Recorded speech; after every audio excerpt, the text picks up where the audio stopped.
адамдар бүкіл өмір бойы қорқып өмір сүруі мүмкін. Бұл бір жағынан қарасаңыз мәдениет қой. Мен мүмкін емес нәрсені жасайтын адаммын. Жоқ дегенде 10% немесе одан жоғары дейсіз. Қымбат алсақ арзан сатамыз деген. Қандай қателік көз жібереді адамдар? Бірақ қателікті өзім көрдім. Табағына емес қабағына қарай дейді ғой. Байыған адамнан жаман болмайды ғой. Сіз өзім үйсіз жүрдім. сол адамдарды үйрету арқылы сата алу да өнер. Өз-өзіңізге ләззат сыйлай аласыз. Әр қазағым үйлі болсын, әр қазағым бай болсын.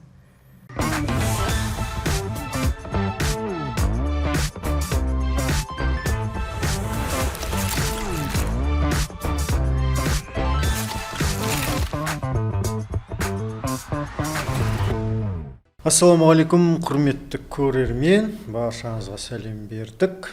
Менің атым Серікқазы Көкенай. Біз бүгін флиппинг жайында әңгіме қозғайтын боламыз. Кезекті әңгімемізді. Гүлнар ханым, қош келдіңіз. Сіз осы салада мықты жұмыс істеп жүрген маман, кәсіпкерсіз. Сонда да қысқаша өзіңізді қалай таныстырар едіңіз? Қайырлы күн барлықтарыңызға. Қысқаша өзім таныстыратын болсам, осы үй алып сату кәсібінде өзіме де дәлелдеген және басқа кісілерге де дәлелдеген маманмын. Яғни бұл флиппинг дегенді көп адам түсінбейді. Не сөз бұл деп, мына кісі отырған оқырмандарым да түсінбеуі мүмкін. Сондықтан флиппинг деген сөздің өзі тез деген сөз да, бұл менің табиғатыма жақында болып тұр. Яғни үйді аламыз, тез арада оған ремонт жасап сатамыз. Кейде ремонт жасамай сатамыз, құр косметика жасап. Яғни тез арада үйді, машинаны алып сату екен бұл бизнестің түрі. Бұның енді кішкене ары қарай историямды айтып кететін болсам, мен білген жоқпын бұл бизнестің не екенін деп. Бірінші жылдары мен ескі үйлер сатып жүрдім. Одан кейін Долгостройға бір жылға түсіп қалдым. Сондай үшінші жылы ғана менде осындай қалыптасты. Бір жүйе қалыптасты жасау. Сол жүйемен жасап, мен көрген кезде бір жылда 32 пәтерді ремонттап саттым. Бұл менің рекордтық көрсеткішім. Ешкім бір үйін, мысалы, бір жылдап сатамай отырғандар бар. Немесе бір үйіне бір жыл, жарты жылы ремонт жасайтындар бар. Сонда бірінші жылы 32 пәтер сатып жүрдіңіз бе? Жоқ, бір жылда емес. Осыған жету үшін мен 2 жыл уақытымды кетірдім. Яғни бірінші жылы 2 ескі үй саттым. Ол үйімді айтатын болсам, ең бірінші алған үйім. Одан бұл Қазақфильмде 5 этажды үйдің 5-ші этажында орналасқан ескі үй болды. Ескі үйді жасап, есің кетеді дейді ғой негізі. Сол, мысалы, сен трубаларын ауыстырса, жоғары этаждың трубасын ауыстыруың керексің. Астыңғысының трубасы, трубалар 50-60 жыл болып кеткен. Білмеймін, сондай жерден алғысы келетін адамдар бар үйді. Неге алғысы келеді? Потому что бізде Алматыда көп адамдар жер сілкінісінен қорқады да, ойлайды, мына Совет үкіметінде қойылған үйлер бұлар мықты болады деп. Енді мен айта алмаймын 5 этажды үйлер ондай мықты деп. Бірақ енді 9 этажды үйлер кейіннен жер сілкінісі болды ғой. Қайда болды? Арменияда болды ма? Сол жер сілкінісінен кейін ғана осындай 9 балға төтеп беретін үйлерді салып бастапты Алматыда. Сондықтан Алматыда ескі үйлердің барлығы ол жер сілкінісіне төзімді деп айта алмаймын. Наоборот, қазіргі үйлер қазіргі талапқа сәйкес болғандықтан мен айтам, қазіргі үйлер қайта 9 балға штат береді. Енді көреміз, ол енді былай қарасаң, адамдар бүкіл өмір бойы қорқып өмір сүруі мүмкін жер сілкінісінен. Мысалы, жоғары этажды алмайтын адамдар бар, мен оны сразу түсінемін. Жер сілкінісінен қорқатын. Әлгі жер сілкінісі болды ғой, қай жылы? 2023-тің аяғында. Сол кезде адамдар паника болды ғой. Қатты жүгіріп, қашты, Алматыдан көшіп кеткендер болды. Сонда мен даже сол кезде тұрған да жоқпын, бірінші этажда жер қозғалғанды жақсы сезіндім, бірақ тұрған да жоқпын орнына, өйткені мен 20 жылдан бері Алматыда тұрамын. Яғни сіз анау нәрсеге қорқа бермейтін, яғни әр кезде кез келген істі қолға алып, жылдам қимылдап, жылдам айналысып, сондай болмыстағы адамсыз, Сол флиппинг деген сөзінің өзі де түбі сондай екен, тез деген сөз. Шапшаң қимылдау. Тез алу, тез сату деген сөз, тез пайда көру деген сөз. Жалпы флиппинг не дегенді айтып өттіңіз. Флиппингпен сонда кімдер айналыса алады? Ол міндетті осының соңына түсіп жүру керек пе, әлде өзінің жұмысынан бөлек қосымша істеуге бола ма? Жалпы кімдер айналыса алады? Жалпы жылжымайтын үй мүлігінде деп айтайық. 2 түрлі кіріс бар. Біреу асықпай. Біреулер мысалы котлованға ақша салып қояды. асықпай, ол 1 жылдан кейін, 2 жылдан кейін бір застройщиктер олар 3 жыл, 5 жыл әлі күтіп жүргендер. Салып қояды. Котлованды арзан деп ойлайды, арзан. Енді осы уақытқа дейін осылай жасап келді. Котлованға ақша салып қояды. Одан кейін ол үй біткенше оның бағасы өседі. Өскен кезде сатып жүріп, осылай адамдар пайда тапты осы уақытқа дейін. Бұл енді оларда жақсы доход әкелді. Қазір бұл уже схема жұмыс істемейді, бұл. Инвестор дейді да оларда. Бұл схема жұмыс істемейді. Қазір сіз котлованға салынып, біткеннен кейін үйіне 1 жылдан 2 жылдан кейін қатты баға өзгермейді, потому что біздің де экономикамыз қазір тұрақталып келе жатыр. Соғылып жатқан үйлер көп. Бұрын бір ғана үй, 2 ғана ЖК соғылатын, соған жұрттардың барлығы басында алған адамдар ғана ұтатын, кейіннен алған адамдар уже қымбат алатын. Сол екі ортада адамдар ақша табатын. Қазір де бар, мысалы ақшасы бар адамдар, артық мысалы ақшасы болған адамдар салып қоюға болады. Мысалы барады, застройщиктерге барады да, там 5 үйге, 10 үйге салып қояды. 1 жылдан кейін, мысалы 18 миллион қалдым, 1 жылдан кейін оның үйдің бағасы 20 миллион болуы мүмкін. Сол енді 10 үйден ол 20 миллион болуы мүмкін, оған жетеді, өзінің основной жұмысы бар, жасап беруге болады. Ал мен бірақ ол флиппингке жатпайды ғой. Ол флиппинг емес, ол инвестор дейді. Ал флиппинг дегеніміз тоже осы жылжымайтын мүліктен ақша табатын адам, бірақ тез араның ішінде, тез аз уақыттың ішінде деген сөз. Нағыз маған керек нәрсе болды. Жалғыз маған емес, енді ол адамдарға қызық болады, айтып көрейін. Мысалға, сол жаңа инвестор котлованнан алды 18 миллионға. Сөйтті да оны 2 жыл күтті, немесе 1 жыл күтті дейік жарайды. 1 жыл, 1,5 жыл күтті, пока оның документін берем дегенше, біздің застройщиктің бәрі кешіктіреді, 1 жыл кешіктіреді, 1,5 жыл кешіктіреді. Уақыт кетіп жатыр. Примерно енді ең аз деген уақыт айтады, 1 жылдың ішінде алды, 18 миллион қалды, келесі жылы оны 20 миллионға сатты. Ол ойлайды, ақшам бар, болды, көбейді ақшам деп, дұрыс па? Ал біз не істейміз? Флипперлер, сол 20 миллион болса да мен аламын, бірақ дайын, кілті бар, техпаспорты бар, уже эксплуатация берілген үйді ғана аламын. Мен күтіп жүрген уақытым жоқ. Мен сол үйді 20 миллион болса да аламын. Оған барамда 3 миллионға ремонт жасаймын. Аламда мен оны жоқ дегенде 26-27 миллионға сатайын.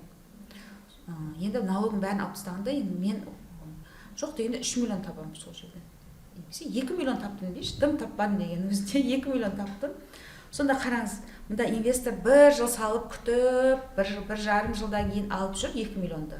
Ал мен 1 айдың ішінде сол ақшаны таптым. Яғни флиппингте аз уақытта көп пайда табуға болады, ал инвестор ретінде көп уақыт жіберіп, аз-ақ пайда табасыз, иә?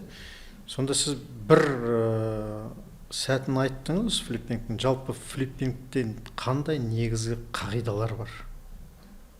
Флиппингтің негізгі қағидалары мынандай. Біріншіден, кілті бар, жаңа айтып отырмын ғой. Эксплуатация берілген дайын үйлерді ғана аламыз бұл жерде. Біз жаңа котлованнан салып, котлован деген жоқ енді қазір. Ешқандай застройщик котлован сатуға үкімет қазір рұқсат бермейді. Қазір енді 5-6 этажын көтергеннен кейін барып рұқсат береді. Сондай заң шығарды. Бұрын енді адамдар осылай салып қойып, одан күтіп, 1-2 жылдан ондай күтіп отыратын уақыт жоқ бізде. Сондықтан біз только дайын үйлерді ғана аламыз. Бірақ черновой немесе ескі үйлер, дұрыс ремонт жасалмаған, бастаған ремонт тастап кеткен, осындай ғана үйлерді аламыз. Сөйтеміз де осы 1 ай, 2 ай ремонт жасауы мүмкін. Мен сіздерге айтайын, қызық. Менің ең тез жасаған ремонттарым 8 күн, 10 күн болады кейде.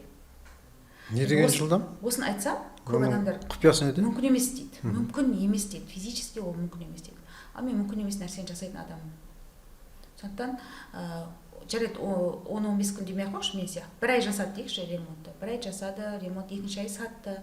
Яғни аз уақыттың ішінде пайда әкелу керек бізге табыс. Мысалы, одан кейін рынокта да мынандай нәрсе бар да. Мысалы, сіз 2 жыл бұрын, 1 жыл бұрын құясыз, сосын жаныңыз шүберекке түйіп, ойбай осыны салған адамдар аман болсыншы деп дұға тілеп отырасыз. Қашып кетпесінші, талай застройщик алып кетті ғой, дұрыс па? Қашып кетпесінші, бұның бағасы көтерілсінші. Ол жаңағы сізге бизнес класстың үйін обещать етіп, сізді алдап алып алды да ақшаңызды. Ал бірақ на самом деле эконом-класс болып шығуы мүмкін. Мысалы, көп застройщиктер солай жасайды. Сондай, мысалы, сондай кезде кер кетіп қалуы мүмкін, оның бағасы түсіп кетуі де мүмкін, немесе қорқып отыруы мүмкін, немесе салынбай қалуы мүмкін. Ал мына жерде біз енді 1 ай, 2 айда қатты экономика өзгеріп кетпейді ғой. Қымбат алса қымбат сатамыз, арзан алса арзан сатамыз деген сияқты. Бұл бізде бұл жерде пайдаға ойнаймыз. Үстінде мысалы мен айтам, біздің пайдамыз 10% деп. Мысалы сіз 20 миллион теңге саласыз ба? Жоқ дегенде сіз сол 1 айда сол үйден 2 миллион теңге пайда табасыз ба? Таза пайда. онда сізге бұл жақсы пайда дейміз. Бірақ енді мен студенттерім бұдан көп табады. Мысалы, примерно 16,5-17-ге алады, 3 миллион там ремонтқа кетеді, 20 миллионға айналып тұр ма расходы? Оның үстіне жоқ дегенде олар 3,5 миллион қояды. Ол жақсы деген сөз. Жоқ дегенде 10% немесе одан жоғары дейсіз ғой. Ең төменгі бұл мен ойлаймын менің нем бойынша 10% деп. 30 миллион саласың ба, сен бір айда сол жерден 3 миллион табуың керексің. Егер осы алгоритм дұрыс пайдаланатын болсаңыз, онда бір үйден бір жылда тағы бір үй жасауға болады. Егер сіз енді былай болады ғой, әр адам енді әртүрлі, біреу машинамен кетіп барады, біреу жаяу кетіп бара жатады деген, біреуі тез қабылдайды, біреу жай қабылдайды деген сияқты. Бәрін мен өзіммен салыстыра алмаймын. Сондықтан біреулер болады, жоқ, мен асықпай істеймін дейді. Оның жаңа санасында асықпай ремонт жасау керек, асықпай сату керек, мысалы, оның бәрін бойына сіңіру керек деген сияқты. Ол даже 2 айдың ішінде, мысалы, ремонттап сататын болсаңыз да, 3 айдың ішінде ремонттап сататын болсаңыз да, сізге пайда әкелу керек. Оны айға есептеу керек. Егер сіз 3 айдың ішінде 3 миллион теңге пайда тапсаңыз, онда сіздің айлық табысыңыз миллион теңге болады. Осы нәрселердің барлығын мен қазір енді өзімнің тәжірибемнен қазір студенттеріме айтамын, студенттер де осы схемамен жасап жатыр. Сондықтан бұл өте жақсы бизнес деп ойлаймын. Бұл өзіңіздің жаңағы тез қаржылық жағдайыңызды тез жабатын үй керек болса, мысалы мен 1 жылдың ішінде өзім армандаған осы жүйемен жүріп, осы өзім армандаған Алматыдағы Бостандық ауданындағы 100 квадрат метрді осы жүйемен сатып алдым. Ешқандай кредитсіз, 15 жыл, 20 жылға пәленбай қайтарып, ай сайын төлеп отқан жоқпын. Таза пайдама алдым.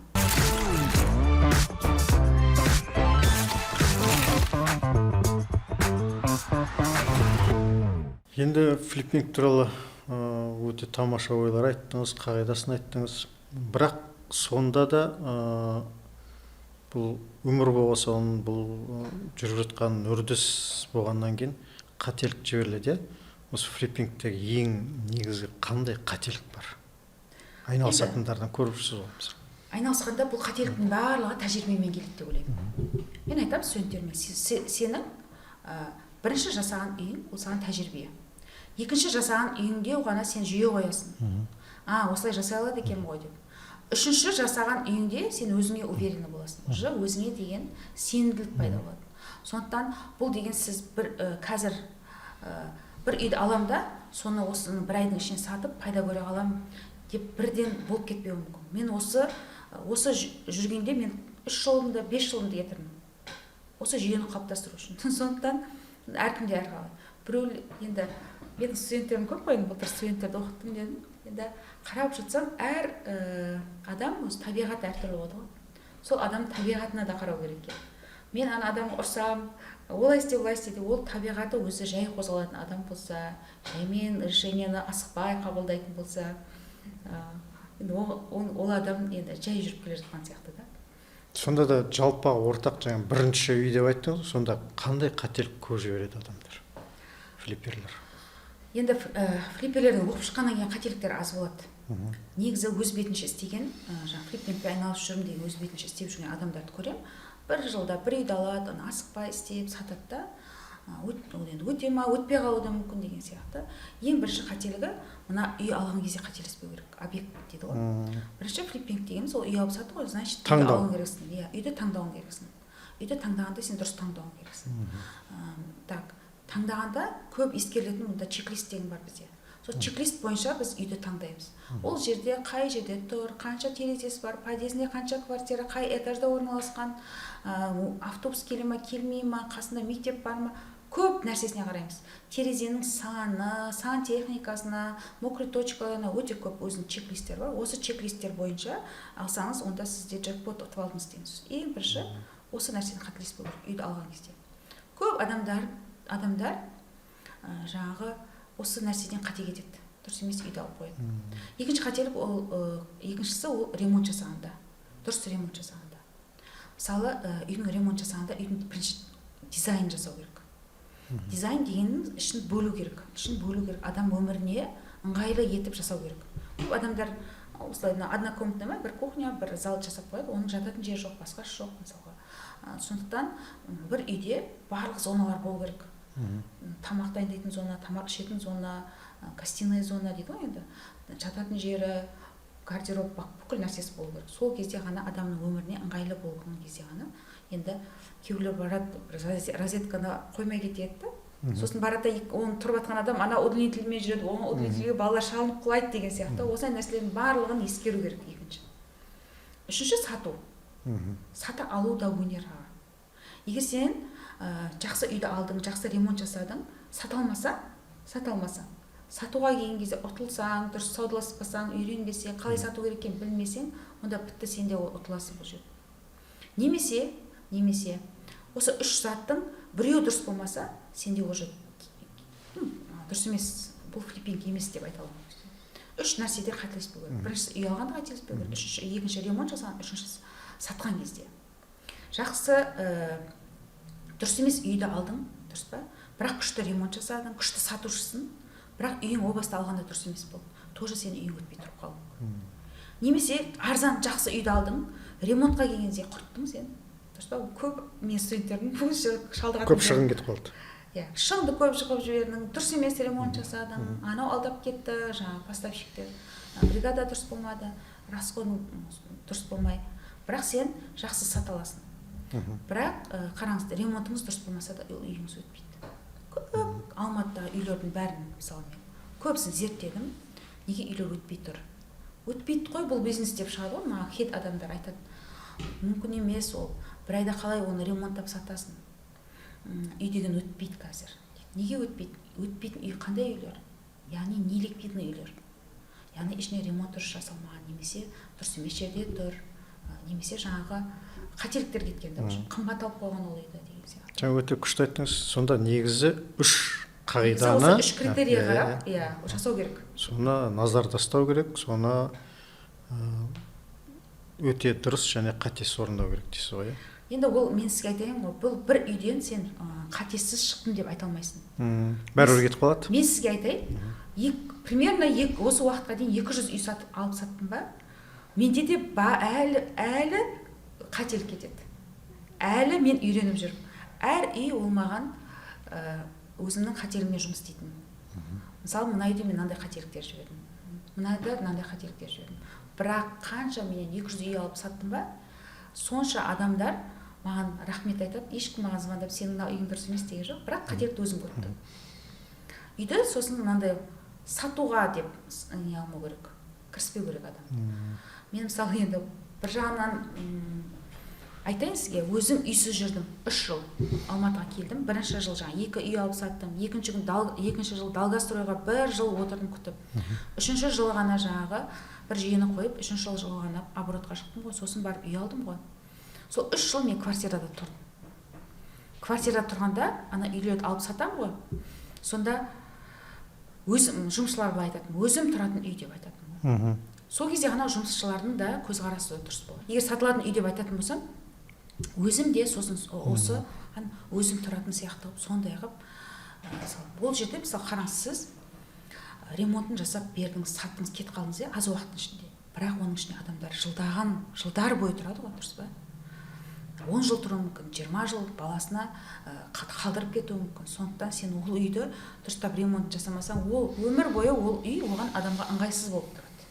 Яғни бұны шын ниетіңізбен өзім тұрам деп адамдарға жанашырлықпен, сондай оймен, сондай ниетпен жаңа жөндеуін жасау керек, сондай ниетпен сату керек дейсіз ғой. Сол себепті де ғана сіз мына компания ашып отырсыз, өз үйім деп ашып отырған бекер емес қой.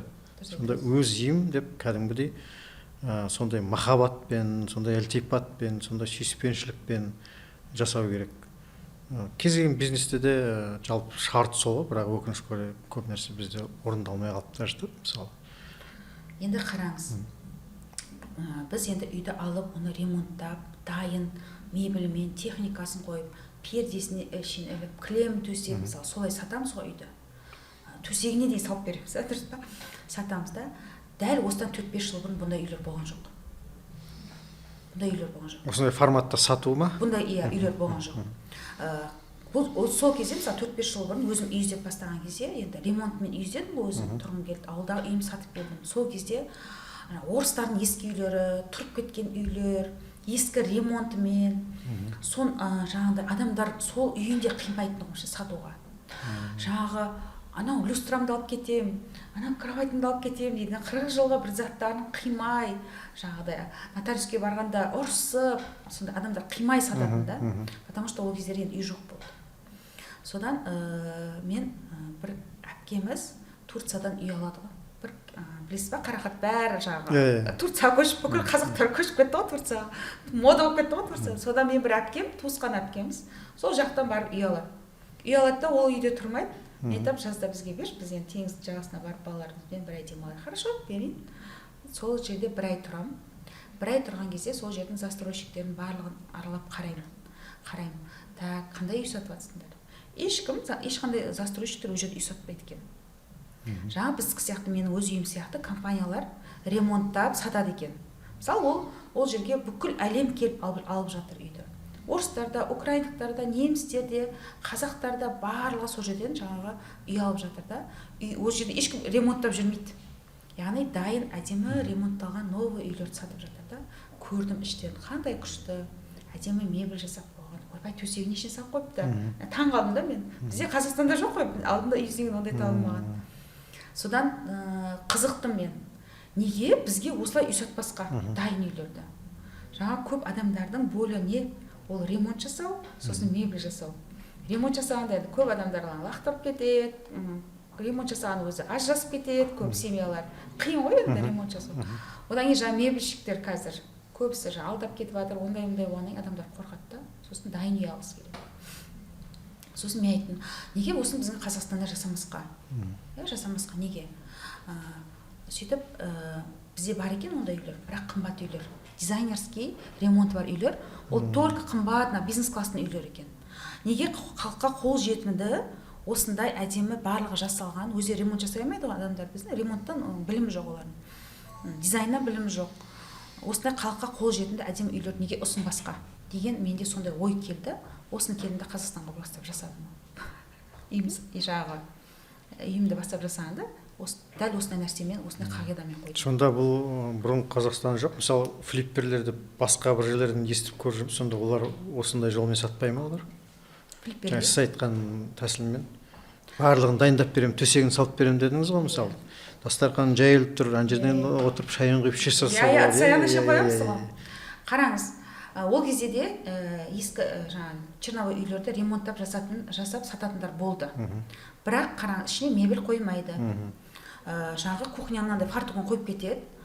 Сосын ол сатуға деп жасайды да ішін. Сантехникасында арзан қылып жасайды. Енді ваннасына кірсең, стиралканың орны жоқ мысалға. Қайға қойды, өзің қойып ал дейді. Ешқандай мысалы ол жерде сақталмаған техникалық жаңағы стандарттар сақталмайды. Мысалы кухняның несін дұрыс жасамайды ғой, төмен қылып кетеді. Сосын бір арзан обой жаптап жабыстырып қояды. Ешқандай дизайн жоқ. С ремонтом үй деген осындай болды. Кейін мен келіп осындай үйге мебель қойып бастағанда жаңағы бір ЖК-да жүрміз ғой, сататын адамдар 15-20 үй сатады да осылай жасап. Сататын адамдар уже маған былай қара бастады ғой. Блин, мына қыз ремонт үйі тез өтті. Мен үй бір үйден басталып тұр. Бір үйімді қоям сатылып кетеді. Екінші үйім үлгермеймін, қоям сатылып кетеді. Уже үшінші үйге, төртінші үйге келген кезде ремонт бітпей жатып сатылатын болды. Сонда аналардың барлығы басқа да бар ғой, үй алып сатып жүргендер. Олар маған былай қарайтын болды. Мынау мебель қойып жатыр, сосын өтіп жатыр деп мебель қоятын болды. Сосын тағы аңдып жүреді ғой крышадан. Мына төсек қойыпты дейді. Деп төсек қояды. Бір күні пердесін іліп кілем саламын ғой. Пердесін іліп кілем салып сатып жүрсем, олар да солай жасап. Арзан кілем, перден қойып қойыпты. Бір күн картинка іліп бастадым енді, хомстей жасап. Сөйтсем, олар да солай картинка, дәу картинкалар, негрлердің суреті бар, арзан картинкалар бар ғой, соны қойып қойыпты. Сосын мен айттым, бұл нәрсені де үйрету керек екен. Бұл да тәжірибенің кейі. Бұл бір жағынан қарасаңыз мәдениет қой. Иә. Адам ана пәтерге кірген кезде бір сондай ләззат алу керек. Ана көзі риза болып, соған қызығу керек, иә? Қарап тұрсаңыз.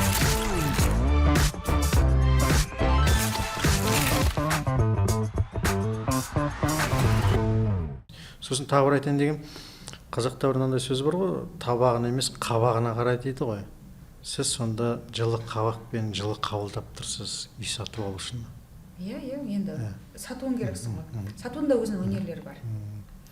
Енді қараңыз, біз енді сатқанда адамдарға үй сатпаймыз, біз эмоция сатамыз. О, Көрдіңіз ба? Келген кезде адамдар, вау, мынаған дейін қойып қойыпты, былай жасапты, қалай мынаны ойластырып істегенсіз деп осылай қуанып, осылай алатын болса, мен одан екі есе қуанамын. Мен еңбегім еленіп жатыр екен ғой деген сияқты. Мысалы, неге бүкіл әлем барып Турциядан үй алды? Неге бүкіл әлем барып қазір Дубайда? Мен Дубайдың үйлерін көріп келдім тоже барып. Неге алады? Өйткені олар жақсы дизайнерлерді аямай үйдің ішін жақсылап ремонт жасайды, әдемі қояды. Мысалы, Турцияның үйлерінің әлгі землетрясениемен бәрі қаңырап қалып қалды ғой. Мен барып көрдім. Олар өте мынандай қыс болмағаннан кейін ба, өте жұқа сала салады екен баяғы. Жұқа, енді качествосы жоқ. Бірақ ішіндегі ремонтты олар әдемілейді екен да. Вот сол кезде ішіндегі ремонтын көріп адамдар сынып қала береді екен да бірден. Дубайда да сондай. Дубайда да неге әлем бар бүкіл Дубайдан алады? Потому что ешкім черновой алмайды ол жерде. Барлығы чистовой әдемі жасап қойған үйді алғысы келеді. Сондай сияқты менің де үйлерім осылай тез өтіп бастады. Тез өтіп бастады. Үйлер уже менде үй аз, оборотым да аз ғой, өзі бір үйден бастаған. Сондықтан жаңа адамдар ремонт енді бастап жатқан кезде задаток беріп кетеді. Сонда мен айтамын, осы жерде осынша үйлер тұр ғой қазір, черновой үйлер. Неге адамдар алып істемейді осыны? Осы бизнеспен неге айналыспайды? Спрос мынау. Сөйтіп содан бастап ой келе бастады. Давайте мен де осы үйретейін адамдарға. Бірақ мен қасымдағы адамдар айтады, зачем саған конкурент? Не үшін керек саған конкурент? Ертең қасыңа келіп, ол саған конкурент болады ғой деп. Жоқ, маған ешкім конкурент емес. Алматыда қанша тұрғын үй кешені бар? Кез келгенде кіріп жүре бер. Табасын. конкурентке байланысты тағы бір сұрақ қояйын деп отырмын енді, өзіңіз алып келдіңіз. Қазір флипперлікке оқытуды бастадыңыз, иә? Иә.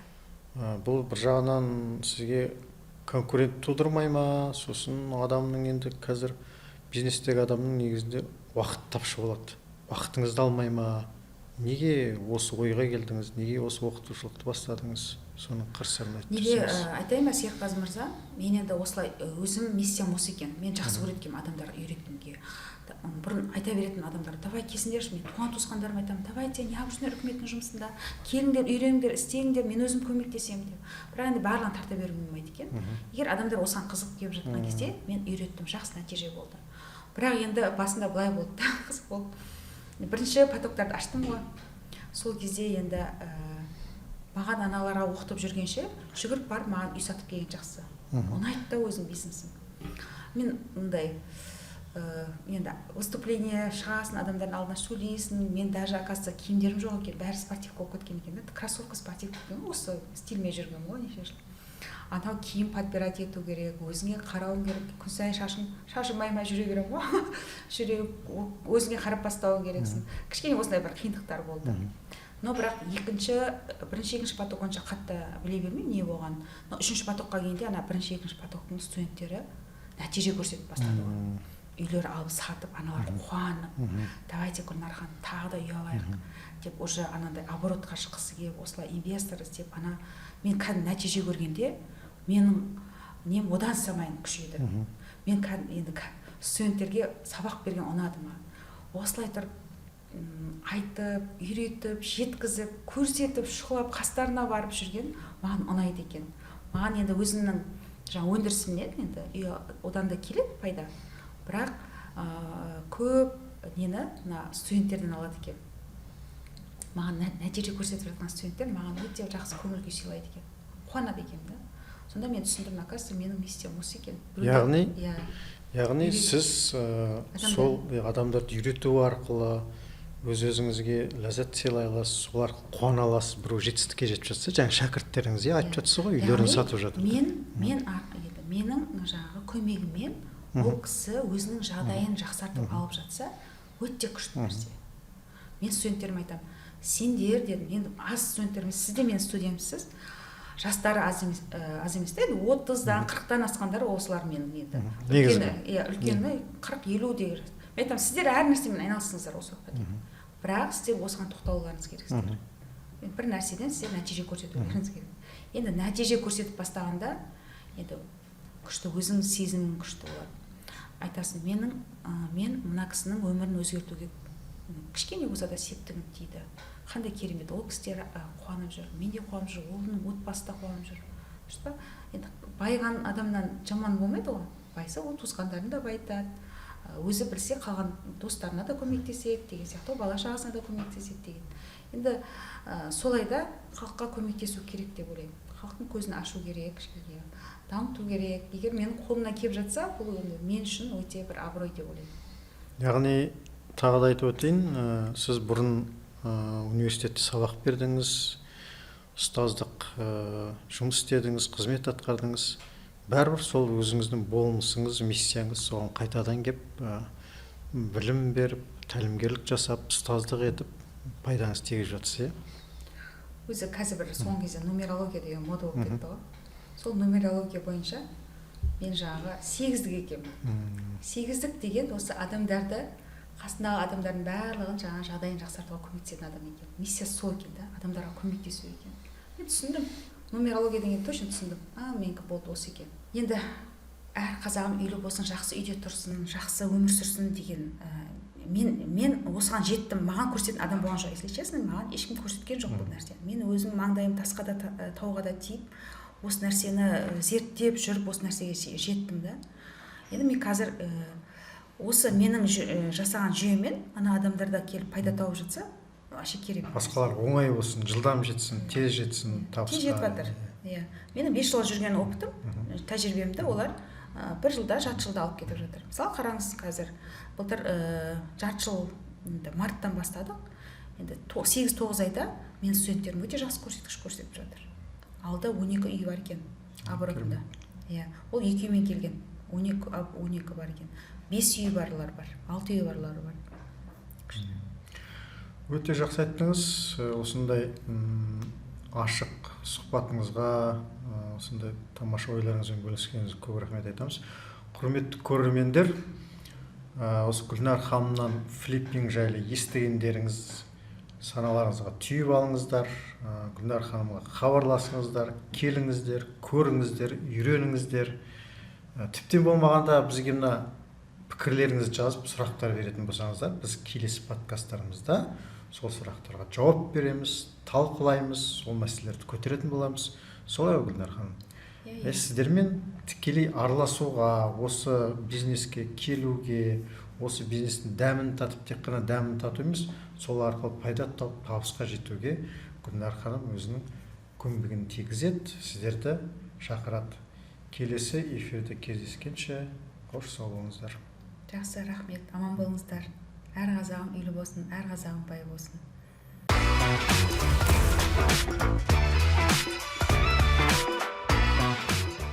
Мүмкін емес дейді. Мүмкін емес дейді. Физически ол мүмкін емес дейді. Ал мен мүмкін емес нәрсені жасайтын адаммын.